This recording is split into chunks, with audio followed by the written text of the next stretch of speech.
2018 کے الیکشن کے بعد جب عمران خان صاحب وزیر اعظم بنتے ہیں تو اس روش کو سامنے رکھتے ہوئے ہم حالات کو درست کرنے کی جستجو کا آغاز کرتے ہیں. منزل دور ہے لیکن ہم نے آغاز کیا. اس آغاز میں ہم نے پہلا پیغام دنیا کو دیا, اور وہ پہلا پیغام کیا تھا؟ پہلا پیغام جو ہم نے دنیا کو دیا, ہم نے جتنے ہمارے انٹرنیشنل پارٹنرز ہیں ان کو پیغام دیا کہ ہم کسی کیمپ پالیٹکس کا حصہ نہیں بننا چاہتے. ہم نے ان کو کہا کہ ہم نے ماضی میں برج بلڈنگ کا رول تو پلے کیا, اور تاریخ اس بات کی گواہ ہے کہ 70 کی دہائی میں چین اور امریکہ کے درمیان جو رابطے کیے گئے اور پل بنایا گیا وہ پاکستان نے اس کی جو ہے بنیاد رکھی. ہم نے واضح پیغام دیا کہ ہم غلط فہمیاں دور کرنے کے لیے کردار ادا کر سکتے ہیں, برج بلڈنگ کا رول پلے کر سکتے ہیں. ہم چائنا کنٹینمنٹ پالیسی کا حصہ نہیں بن سکتے. ہمارے پڑوس میں ہمارا ہمسایہ ہے, وہ بالکل تیار تھا, اور آپ نے دیکھا کہ اس تیاری کا انہوں نے فائدہ بھی اٹھایا, اور آج وہ اس خطے میں امریکہ کا نیا اسٹریٹجک پارٹنر بن چکا ہے. ہم نے واضح دنیا سے کہا کہ ہم نہیں چاہتے کہ ہم کسی کانفلکٹ کا حصہ بنیں. ہاں, امن کی خواہش کے لیے ہم سب سے تعاون کرنے کے لیے تیار ہیں. We will be partners in peace. آپ کے یہ الفاظ ہیں, آپ نے مختلف فورمز پہ کہے, and I'm quoting you. ہم کانفلکٹ کا حصہ نہیں بننا چاہتے. کیوں نہیں بننا چاہتے؟ Because we do not want global wars on our borders. ہم نے قیمت ادا کی ہے. 9/11 کے بعد جیسے میں عرض کر چکا 80,000 سے زیادہ کیجولٹیز. 9/11 کے بعد $150 ارب سے زیادہ ہمارے اکنامک لاسز.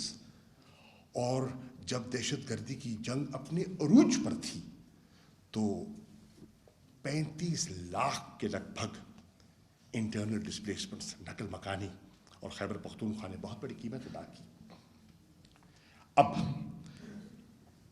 ہم غافل نہیں ہیں اور جانتے ہیں کہ اس وقت امریکہ اور چین کا ایک نئی کمپیٹیٹیو انوائرمنٹ ہے, کانٹسٹیشن. ہم غافل نہیں ہیں اور آگاہ ہیں کہ اس وقت روس اور امریکہ کے تعلقات میں کھچاؤ ہے, تناؤ ہے, and the tensions are on the rise. اور ہم غافل نہیں ہیں کہ اس ماحول کا ہمارے کچھ جو دشمن ہیں وہ فائدہ اٹھانا چاہتے ہیں, اور انہوں نے ہر فورم پر, انٹرنیشنل فورم پر اس کا فائدہ اٹھانے کی کوشش کی. اور آپ کے علم میں ہے کہ جہاں وہ جاتے تھے ان کی حد الوسع کوشش ہوتی تھی کہ پاکستان کو گرے لسٹ پہ رکھا جائے, فیٹف کی. ہم آرگیو کرتے تھے, ہم لابی کرتے تھے, اسے نکلنے کی کوشش کرتے تھے, اور ہندوستان کی مسلسل کوشش رہی کہ گرے لسٹ میں نہیں. اور by the way grey list میں ہم نہیں آئے, یہ تحفہ ہمیں نون لیگ کی حکومت سے ورثے میں ملا تھا, اور ان کی کانسٹنٹ کوشش تھی کہ ہمیں بلیک لسٹ میں دھکیلا جائے. آپ نے دیکھا کہ, اور دنیا جانتی ہے کہ ہندوستان نے بلوچستان میں بالخصوص انسرجنسی کو ہوا دی. ماضی کی حکومتوں کے برعکس عمران خان کی حکومت نے اس کا احاطہ کیا, ہم نے تجزیہ کیا, اور خاموش نہیں رہے. ہم نے ایک ڈوسیئر مرتب کیا, اور صرف مرتب نہیں کیا, ہم نے اس کو لانچ کیا, اور ود ایویڈنس ہم نے دنیا کو بتایا کہ کس طرح ایک پڑوسی ملک, ہمارا مشرقی ہمسایہ, کس طرح پاکستان میں دہشت گردوں کی پشت پناہی کر رہا ہے اور دہشت گردی کو ہوا دے رہا ہے, جس سے معصوم شہری متاثر ہو رہے ہیں. اس کے باوجود we did not pick sides, اور ہم نے فیصلہ کیا کہ ہم سب کے ساتھ اچھے تعلقات کے خواہاں ہیں, اور we will develop relations across the board. آئیے امریکہ پہ نظر ڈلاتے ہیں. آج شہباز شریف نیو یارک میں کھڑے ہو کے کہتے ہیں کہ عمران خان کی حکومت نے امریکہ کے ساتھ تعلقات متاثر کر دیے. عمران خان کے بیانات نے, عمران خان کی پالیسی نے امریکہ کے ساتھ جو ہمارے دو طرفہ تعلقات ہیں اس پر ایک نیا کھچاؤ پیدا کیا. حقیقت اس کے برعکس ہے. حقیقت کیا ہے؟ حقیقت یہ ہے، اور میں یہ واضح کرنا چاہتا ہوں آغازی میں، کہ ہم امریکہ کے نہ خلاف تھے نہ خلاف ہیں. ہم نے کوشش کی اپنی انگیجمنٹس کے تھرو کہ ہم تعلقات کو بہتر کریں، مینیج کریں، جانتے ہوئے کہ انہوں نے ایک فیصلہ کر لیا ہے اور اس خطے میں انہوں نے اپنا ایک نئے ریجنل پارٹنر کا، ایک اسٹریٹجک پارٹنر کا انتخاب وہ کر چکے ہیں. ہم نے اس کے باوجود تعلقات کو مینیج کرنے کی کوشش کی، اور میں نے بہت سی انگیجمنٹس کی جس میں سیکرٹری آف اسٹیٹ بھی ہیں، نیشنل سیکورٹی ایڈوائزر بھی ہیں، اور صدر ٹرمپ سے خان صاحب خود بھی ملے، اور بہت سی نشستیں بھی ہوئیں انٹرنیشنل فورمز پر. اب اگر ہم تنزیہ کریں کہ جو ٹرمپ ایڈمنسٹریشن تھی، ٹرمپ ایڈمنسٹریشن کے ساتھ ہم نے صرف انگیج کیا، پر ٹرمپ ایڈمنسٹریشن کے ساتھ ہمارے تعلقات خاصے بہتر ہو گئے. And you know the reception you got when you went to the White House. اس کی مثال کم ملتی ہے. میں پہلے بھی وزیر خارجہ رہا ہوں، مجھے اس کا ادراک ہے. ہم نے بدقسمتی سے سامنا کیا اس موجودہ ایڈمنسٹریشن کا. ہم نے ان سے بھی انگیج کرنے کی کوشش کی. جس دن سیکرٹری بلنکن نامزد کیے جاتے ہیں، میں اسی دن کو خط لکھتا ہوں اور ایک تعلقات میں بہتری کی پیشکش کرتا ہوں. پر مجھے اعتراف کرنا ہوگا کہ اس ایڈمنسٹریشن کا رویہ پاکستان کے ساتھ آغازی سے لوک وارم تھا. I am using a very mild word. اب اس کے باوجود ہم نے کوشش کی کہ ہم تعاون برقرار رکھیں. اور کون نہیں جانتا جب کابل فال کر رہا تھا اور وہاں امریکنوں کی انخلاء اور سیف ایگزٹ کی ضرورت تھی، ان ویسٹرن کنٹریز کے جو سفارتکار تھے ہم سے رابطہ کر رہے تھے، کون نہیں جانتا کہ پاکستان کا کردار اس میں کیا تھا.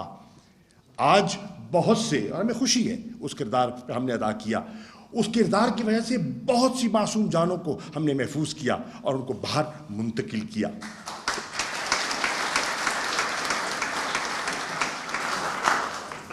اس کو اکنالج تو کیا جاتا ہے، اکنالج کیا گیا، لیکن کوئی تعلقات میں خاطر خواہ بہتری کے لیے پیش رفت نہ دکھائی دی.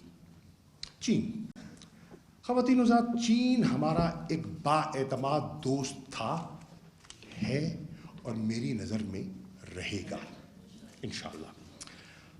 عمران خان کے دور میں، عمران خان کی حکومت میں چین کے ساتھ ہمارے تعلقات میں پہلے سے زیادہ گہرائی اور پہلے سے زیادہ اعتماد میں اضافہ ہوا. میں چشمدید گواہ ہوں اس آخری نشست کا جس میں عمران خان صاحب کی پریزیڈنٹ شی سے ملاقات ہوئی، پریمیئر لی سے ملاقات ہوئی، اور وہ جس ماحول میں ہوئی اور جو میسیجنگ ہوئی. میں پہلے بھی بہت سے چین کے حکمرانوں سے ملتا رہا ہوں، میں نے یہ گرم جوشی پہلے نہیں دیکھی جو میں نے آخری ملاقات میں، جب آپ اولمپکس کی گیمز کے لیے تشریف لے گئے تھے، ونٹر اولمپکس گیمز کے لیے، میں نے ماضی میں نہیں دیکھی. عمران خان صاحب نے چین کے تعلقات کو اور جو اکنامک کوریڈور ہے اس کی اہمیت کو سامنے رکھتے ہوئے اس کو وسعت دی، اور ہم نے second phase of CPEC sign کیا. نہ صرف ہم نے سی پیک کا فیز 2 سائن کیا جس میں کہ ورکنگ گروپس میں اضافہ کیا، بلکہ ہم نے سی پیک کی ایک اتھارٹی قائم کی، اور اتھارٹی کا بنیادی مقصد یہ تھا کہ جو پروجیکٹس ہیں ان کو جلد از جلد پایہ تکمیل تک پہنچایا جائے. ہم نے یہ بھی ایک مفروضہ گھڑا گیا کہ عمران خان کی حکومت میں جو پروجیکٹس ہیں، سی پیک جو ہے وہ سلو ڈاؤن کر گیا تھا. ہرگز نہیں. مت بھولیے کہ پہلے تو ایک کووڈ انوائرمنٹ تھی، لیکن اس انوائرمنٹ کے باوجود سی پیک کے پروجیکٹس میں انویسٹمنٹ جاری رہی، اور بہت سے جو منصوبے جاری تھے ان کو ایکسلریٹ کیا گیا. خواتین و حضرات، آپ کو سن کر حیرانی ہوگی کہ ملک کو آزاد ہوئے 75 سال ہو گئے، حکومتیں آتی جاتی رہیں، لیکن 75 سال میں پاکستان کو ایک نیشنل سیکورٹی پالیسی کوئی نہ دے سکا. عمران خان صاحب کی حکومت میں ایک نیشنل سیکورٹی پالیسی پر ڈیبیٹ ہوئی, کنسنسس بلڈ ہوا اور اس کو لانچ کیا گیا, اور اس سیکورٹی پالیسی کو ڈیفائن کیا گیا, اس کے سکوپ کو بڑھایا گیا, اور اس کا جو محور ہے, وہ اکنامک سیکورٹی کو رکھا گیا. اور یہاں میں خارجہ امور اور جو اکنامک اسٹیبلٹی کی لنکیج کی بات کر رہا ہوں. ہم نے بڑا واضح کہا کہ ہم ترجیح دیں گے جیو اکنامکس کو اوور جیو پولیٹکس. یہ ایک میجر شفٹ تھا in the approach towards foreign policy, اور جو ماہرین ہیں وہ اس جملے کو سمجھ پائیں گے میں کیا کہہ رہا ہوں. وقت نہیں ہے اس کی وضاحت میں جانے کا. ہم نے اکنامک ڈپلومیسی کو فروغ دیا اور آپ کی رہنمائی میں فروغ دیا. ہم نے ایمفسس لے کیا on regional connectivity for economic well being and stability of Pakistan, اور اس کے لیے ہم نے جو سینٹرل ایشین ریپبلکس ہیں ان کے ساتھ اپنے تعلقات میں ہیوی انویسٹمنٹ کی, اور اس انویسٹمنٹ کا نتیجہ یہ نکلا کہ وہاں ہمارے انویسٹمنٹ اور جو ایگریمنٹس ہیں, ٹریڈ ایگریمنٹس, نہ صرف ہم نے نیگوشیٹ کیے بلکہ معاہدے سائن کیے. خواتین و حضرات, ہندوستان ہماری پہلے دن سے, عمران خان صاحب کی حکومت کے پہلے دن سے ہماری یہ خواہش اور کوشش تھی کہ ہندوستان کے ساتھ ہمارے معمول کے تعلقات ہوں اور ہم اچھے ہمسایوں کی طرح رہ سکیں. عمران خان جب آتے ہیں اور پہلی تقریر کرتے ہیں 18 کے الیکشن کے بعد, تو وہ کیا کہتے ہیں؟ وہ کہتے ہیں آپ امن کی طرف ایک قدم اٹھائیں, میں 2 اٹھانے کو تیار ہوں. تو اس سے کیا ظاہر ہوتا ہے کہ ہماری سوچ کیا تھی, اور یہ ہماری سوچ کیوں تھی؟ یہ ہماری سوچ اس لیے تھی کہ تحریک انصاف کا اکنامک ایجنڈا تھا. تحریک انصاف سمجھتی تھی کہ اگر ہم نے پاکستان کو آگے بڑھانا ہے تو ہم نے پاکستان کے سوشل انڈیکیٹرز کو درست کرنا ہے. اگر ہم نے پاکستان کے سوشل انڈیکیٹرز کو درست کرنا ہے تو ہمیں پاکستان کو معاشی طور پر مستحکم کرنا ہے. اور ہمارا اکنامک ایجنڈا میں ایک بہت بڑا, اور عمران خان کو کئی تقریروں میں آپ نے سنا کہ one of the wonders of China was and is کہ انہوں نے کروڑوں لوگوں کو غربت کی لکیر سے نکال کر اوپر لے کر آئے. تو عمران خان کی یہی تصور ہے. وہ پاکستان کی خارجہ پالیسی کو وہ سمت دیتے تھے جیسا کہ عام پاکستانی کی بھلائی مقصود تھی. غربت کی لکیر سے ان کو باہر نکالنا تھا. جو سسکیاں لے کر جی رہے ہیں ان کو جینے کا حق دینا تھا. یہ تھی ہماری خارجہ پالیسی. خواتین و حضرات, ہماری اس کوشش کے باوجود, ہمارے اس اشارے کے اور پیغام کے باوجود, بدقسمتی سے ہندوستان میں ایک ایسی حکومت مارز وجود میں آ گئی جس کی کہ ہندوتوا RSS سوچ تھی. ہمارے پازیٹیو جسٹس کو بھی ریسیپروکیٹ نہ کیا گیا, اور انہوں نے ایک ہندوتوا اور اینٹی مسلم ایجنڈا کو جو فالو کیا تو وہ راستے میں دیواریں کھڑی ہو گئیں, اور وہ جو ڈائلاگ پروسیس تھا اس کو انہوں نے سکٹل کر دیا. ہم تو ڈائلاگ کی کبھی ہم نے ڈائلاگ سے انکار نہیں کیا تھا. ہم تو چاہتے ہیں کہ گفت چنی سے معاملات آگے بڑھائے جائیں, لیکن وہ کترا رہے تھے کیونکہ ان کا یہ ایجنڈا اور ان کا جو ریٹرک تھا وہ سامنے آ گیا. اور پھر اس کے ساتھ ساتھ انہوں نے غیر قانونی اور یک طرفہ اقدامات کا اعلان کیا. 5 اگست 2019 کو جو انہیں اقدامات اور میجرز جو انہیں اناؤنس کیے, وہ نہ صرف سیکیورٹی کاؤنسل کی قراردادوں کی نفی کرتے تھے بلکہ جو شملہ معاہدہ تھا ہندوستان اور پاکستان کا, اس کی روح کے خلاف تھے. اور انہوں نے معاملات کو مزید جسے کہتے ہیں نا پیچیدہ کر دیا. خواتین و حضرات, لیکن اس کے باوجود ہم نے صبر اور استقامت سے آگے بڑھے. لیکن جب پلوامہ کا ڈرامہ رچایا گیا اور پاکستان کو اور عمران خان کو ایک آزمائش سے دوچار کیا گیا, تو پھر آپ نے دیکھا کہ عمران خان کی سربراہی میں پاکستان نے اپنی صلاحیت بھی ڈیمونسٹریٹ کی. 2 لڑاکا تیار گرائے,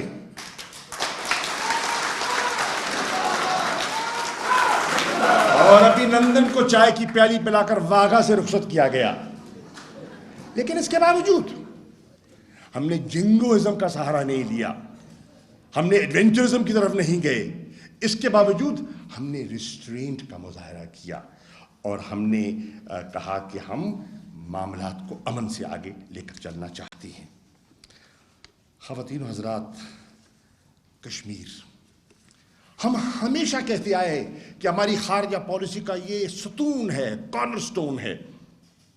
میں ایمانداری سے کہتا ہوں، اقوام متحدہ کی تقریریں اٹھا کے دیکھ لو، ماضی کے حکمرانوں کی بھی اٹھا کے دیکھ لو، اور عمران خان نے اقوام متحدہ کے جنرل اسمبلی کے اجلاس میں جو خطاب کیا وہ بھی یو این کی ویب سائٹ پہ موجود ہے، اس کا بھی ملاحظہ کر لو. ایک تقابلی جائزہ آپ کے سامنے آ جائے گا کہ ان کی کشمیر کے بارے میں کیا سوچ تھی.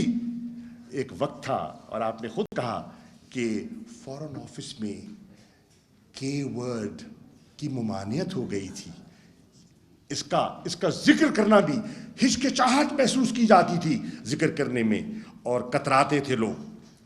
لیکن الحمدللہ عمران خان نے ہر انٹرنیشنل فورم پر مسئلہ کشمیر کو اتنا اجاگر کیا اور کہا کہ میں سفیر ہوں کشمیر کا اور میں یہ مقدمہ دنیا میں لے کر جاؤں گا، اور لے کر گئے.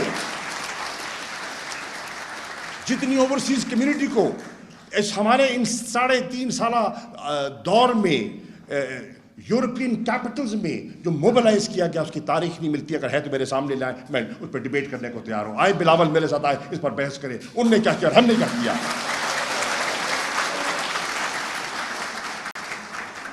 نہ صرف وہ، ایک اسپیشل اجلاس بلایا جاتا ہے اسلام آباد میں، دنیا کو دعوت دی جاتی ہے، امہ کے وزراء خارجہ کو دعوت دی جاتی ہے، اور اسی اسلام آباد میں اس امہ کے وزراء خارجہ کا جو اجلاس ہے، میں کہتا ہوں ذرا پڑھ تو لو اس کا جو ایک جوائنٹ کمیونیکے، جو اس کا جو اعلامیہ ہے، اس کو پڑھ تو لو.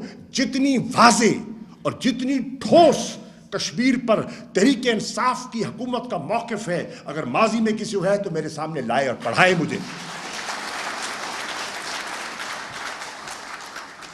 خواتین و حضرات، جموں اور کشمیر میں انڈین اللیگلی آکوپائڈ جموں اور کشمیر میں جو انسانی حقوق کی جو خلاف ورزی ہو رہی تھی اور ہو رہی ہے مسلسل، ہر انٹرنیشنل فورم پر الحمدللہ عمران خان نے اور ان کی ہدایت پر میں نے اس کو اجاگر کیا اور ہندوستان کو بے نقاب کیا.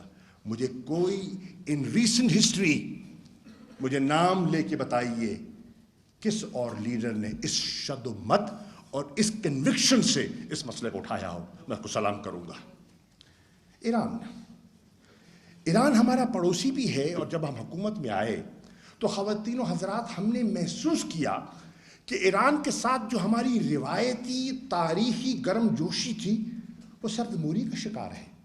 چنانچہ ہم نے، کیونکہ ہمارا ایک لمبا بارڈر ہے ایران کے ساتھ اور ہمارا انٹرسٹ تھا کہ یہ border of peace and stability رہے. ویسٹرن بارڈر جو افغانستان کا بگڑا ہوا، ایسٹرن بارڈر کشمیر کی طرف بگڑا ہوا، ایران کے بارڈر کو مستحکم رکھنا، اسٹیبل رکھنا پاکستان کے مفاد میں تھا. چنانچہ جانتے ہوئے کہ جو ایک انٹرنیشنل تناؤ ہے ایران پہ، ہم نے ایک آزادانہ اور اپنی قومی ضرورت کو سامنے رکھتے ہوئے ایران کے ساتھ تعلقات کو بہتر کیا. آمد و رفت ہوئی، جواز ظریف آئے، میں گیا، خان گئے، اور پھر ہم نے تعلقات میں بہتری پیدا کی. نتیجہ نکلا کہ ایران کے ساتھ ہم نے اپنی تجارت کو بڑھانے کی کوشش کی، اور پہلی مرتبہ ایک نیا کانسیپٹ انٹروڈیوس کیا گیا، اور وہ تھا اسٹیبلشمنٹ آف بارڈر مارکیٹس.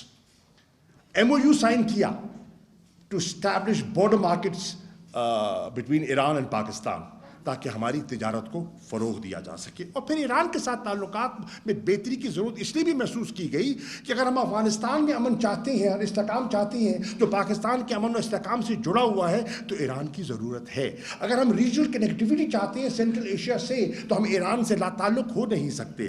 اگر ہم چاہتے ہیں کہ ہمارا جو انرجی کرائسس ہے اس سے ہم اس پر غلبہ پائیں، تو پھر Iran Pakistan gas pipeline ایک حقیقت بن سکتی ہے، اور ہمارے انرجی کرائسس کو ہم اوورکم کر سکتے ہیں. اور اگر ہم سمجھتے ہیں کہ ہم نے تجارت بڑھانی ہے، تو تجارت بڑھانے کے بے پناہ امکانات موجود ہیں. روس، خواتین و حضرات، بہت باتیں میں نے سنی کہ عمران خان نے عجلت میں فیصلہ کر دیا اور ماسکو روانہ ہو گئے۔ میں ریکارڈ کی درستی کے لیے آج کہنا چاہتا ہوں کہ پہلی بات تو یہ ہے کہ عمران خان نے روس جانے سے پہلے طویل مشاورت کی، وزیر اعظم ہاؤس میں اجلاس ہوئے، 2 نشستیں ہوئیں، ایک کی صدارت وزیر اعظم نے کی، ایک کی صدارت میں نے کی، اور ہم نے جتنا ہمارے پاس انسٹیٹیوشنل انپٹ تھا، ریٹائرڈ فورن سیکرٹریز تھے، ایکسپرٹس تھے، ان کو مدعو کیا، اور ہم نے وے کیا کہ جانے کے فوائد کیا، نقصانات کیا ہیں، اور اس کے ساتھ ساتھ ہم نے انسٹیٹیوشنل کنسنسس بلڈ کیا۔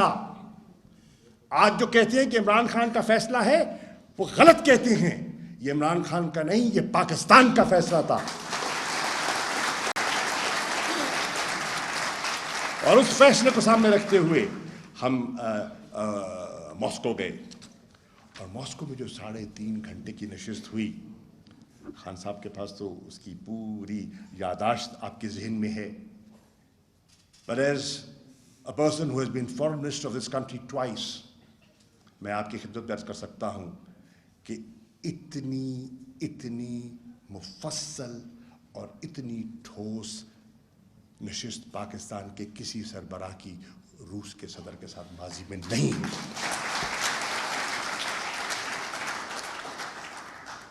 اور پھر جو لوگ ہم پہ تنقید کرتے ہیں، میں ان کو سوال کرتا ہوں، اگر امریکہ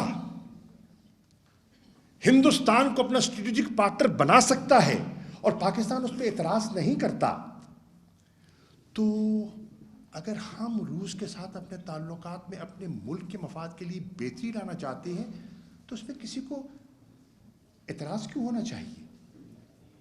ہم کیا کہہ رہے ہیں؟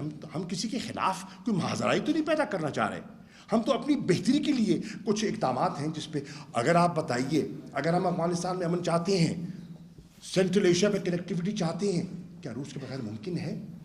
اگر ہم مارکیٹس کی رسائی چاہتے ہیں اور یوریشین ریجن کو اگر ہم نے ادھر تک رسائی اپنی برآمدات کی لے کر جانی ہے تو کیا روس کے بغیر یہ ممکن ہے؟ نہیں ہے۔ اگر ہم نے انویسٹمنٹس کو پروموٹ کرنا ہے اور ٹیکنالوجی ٹرانسفرز ہونی ہے تو روس کا ایک اہم رول ہے، اور ہم نے کیا ہے۔ کھٹائی میں پڑا ہوا تھا منصوبہ سال ہا سال سے، جو عمران خان کی حکومت نے گفت و شنید کے ساتھ north south gas pipeline کا معاہدہ مکمل کیا تاکہ ملک میں یہ انرجی کرائسس سے ہم باہر نکلیں، جس میں انویسٹمنٹ ہونی تھی، پاکستان میں انویسٹمنٹ ہونی تھی، اور ہم نے اس کو فروغ دیا۔ اور یہ بتائیے، وہ ملک جو 85% اپنا تیل باہر سے منگواتا ہے، وہ ملک جب وزیر اعظم جاتے ہیں اور ایسٹیمیٹ لے کر جاتے ہیں، ان کو بتایا جاتا ہے کہ 3 ملین ٹن گندم کی شارٹیج ہوگی، اور وہ کہتے ہیں میں جا کر چیپ تیل اور سستا تیل لے کر آتا ہوں، اور میں پاکستان کے آٹے کا بحران جو سنگینی اختیار کر گیا ہے اور عام شہری جو پس رہا ہے، اس بحران کو فورسی کرتے ہوئے وہ سستی گندم لینے جاتے ہیں۔ یہ پاکستان کے مفاد پہ تھا؟ یہ پاکستان کے مفاد میں نہیں تھا۔ قوم کو آج اس کا فیصلہ کرنا ہوگا، قوم کو اس کسوٹی پہ پرکھنا ہوگا ہمارے ان اقدامات کو۔ خواتین و حضرات، میں عرض کرتا چلوں، یہ سب کچھ کرنے کے باوجود جب وہاں پہنچتے ہیں اور یوکرین کے جو علم ہوتا ہے کانفلکٹ کا، تو عمران خان کیا کہتے ہیں؟ ذرا اس پہ تو نظر دوڑاؤ۔ وہ کہتے ہیں exercise restraint and give diplomacy a chance. اس میں کیا غلط بات کی تھی؟ اس میں کیا غلط بات ہے؟ میں کسی فورم پر اس پہ بات کرنا چاہتا ہوں۔ جب دنیا کہتی تھی، he was the first leader who said that to President Putin himself۔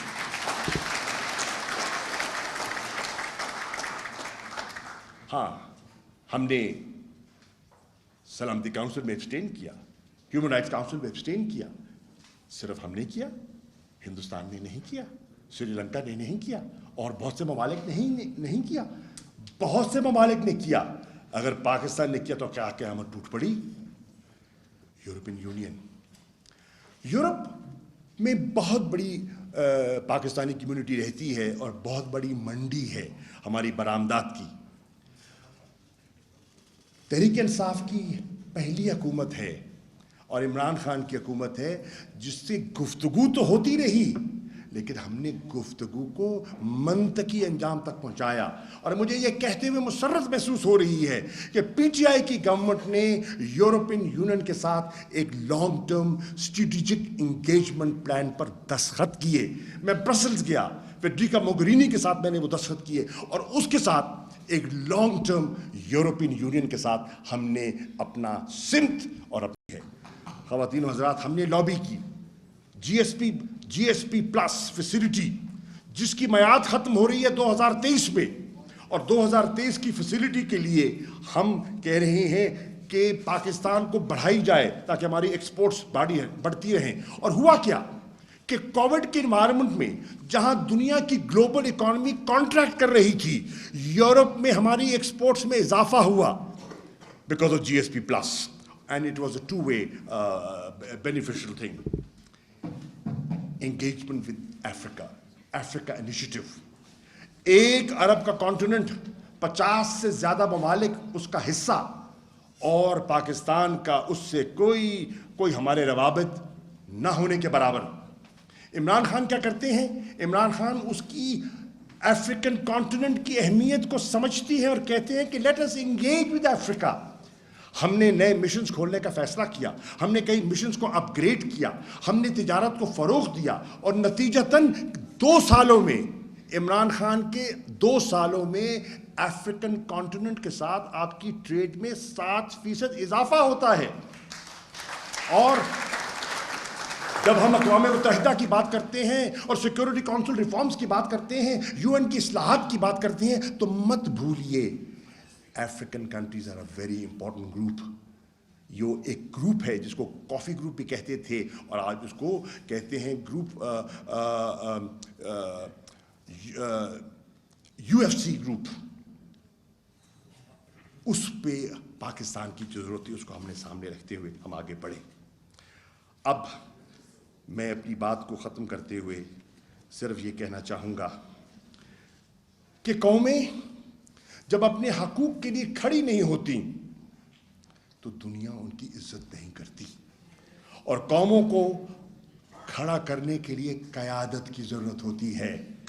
You need leaders not پگمیز.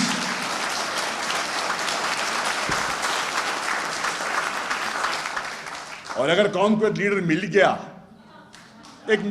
ہے,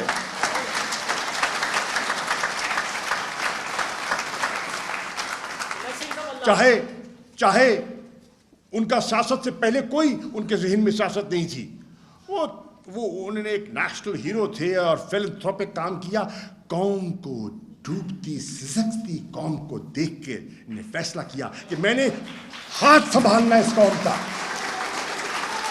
اس نا امیدی میں میں نے ایک امید کا دیا جلانا ہے. 47 کی آزادی کو حقیقی آزادی کا روپ دینا ہے. یہ گناہ ہے عمران خان کا, یہ قصور ہے, سزا دو اس کو.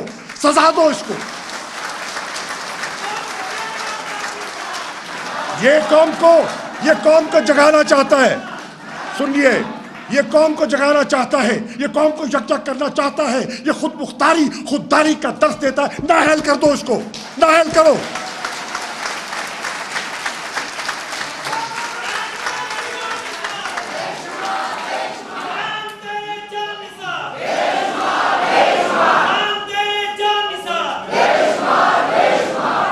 کہتے ہیں کہ پاکستانیوں, نہ تم کوئی معمولی ملک ہو اور نہ تم کمزور ملک ہو. جو 6ٹی دنیا کی بڑی مملکت ہو وہ معمولی ملک نہیں ہوتا. جو ایٹمی قوت ہو اس کو آپ اس طرح اس کو فار گرانٹیڈ نہیں لے سکتے. اگر قیادت میسر ہو, اگر ٹوڈیز ہو تو پھر اللہ بالغ ہے. جناب والا, and lastly, Imran Khan has said it, and let me repeat, and let me quote him. Pakistan is not a resource-poor country. We are a mismanaged country. اور اس mismanagement میں he is the first Pakistani who has risen from the ranks of elite But I said, is calling a spade a spade. وہ کہہ رہا ہے کہ آج ملک کی جو کیفیت ہے، اس حکمران طبقے نے اپنی لوٹ مار، اپنی منی لانڈرنگ اور اس ملک کو جس طرح پلنڈر کیا ہے، اس نے پاکستان کو غریب، مظلوم اور محکوم کر دیا ہے، اور میں اس کو حقیقی آزادی دینا چاہتا ہوں. تو آئیے ہم ایک ایسے لیڈر کو اس کا ساتھ دیں جس کا کوئی پرسنل ایجنڈا نہیں ہے. آج بہت سے لوگ آئے ہیں، آج میں دیکھ رہا ہوں جہازوں پہ، وزرائے اعظم کے جہازوں پر جاتے ہیں اور اسی کچے دھاگے سے بندھے واپس چلے آتے ہیں.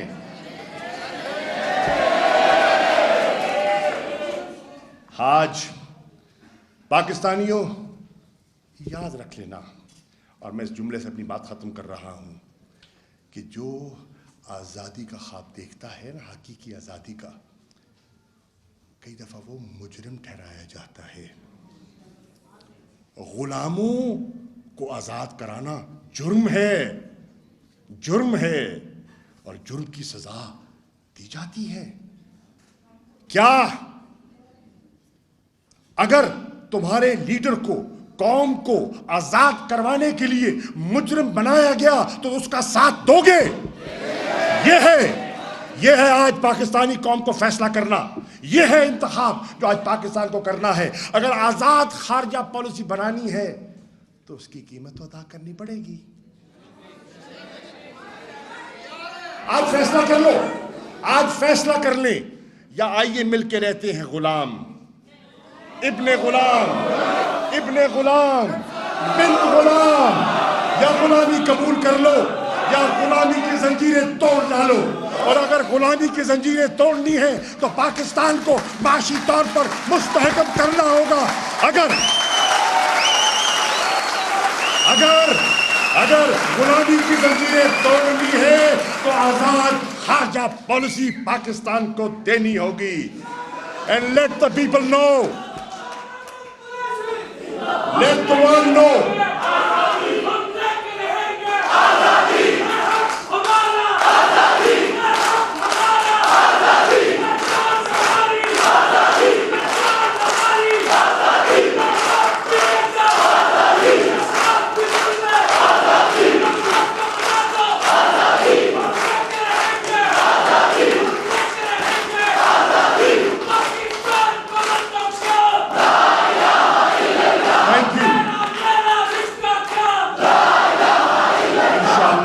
قائم رہے گا. And let the world know Imran Khan's message is Pakistan is ready to engage with everyone, but Pakistan is not for sale anymore.